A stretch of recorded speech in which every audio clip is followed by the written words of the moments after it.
acá.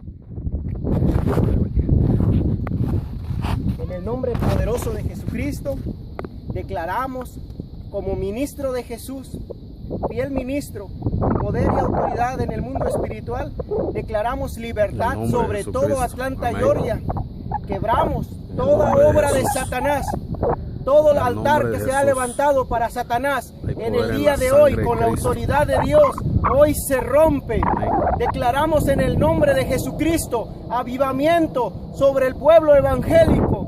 Declaramos un avivamiento sobre todas las personas que le busquen en espíritu y en verdad.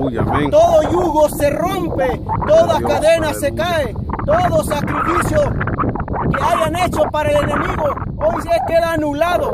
Levantamos altar de oración para el Rey de Reyes y Señor de Señores, Jesucristo de Nazaret, aquí en Atlanta, Georgia, y al toque del shofar se sincroniza en la voluntad del Rey de Reyes y Señor de Señores. Amén. Gloria a Dios. Aleluya.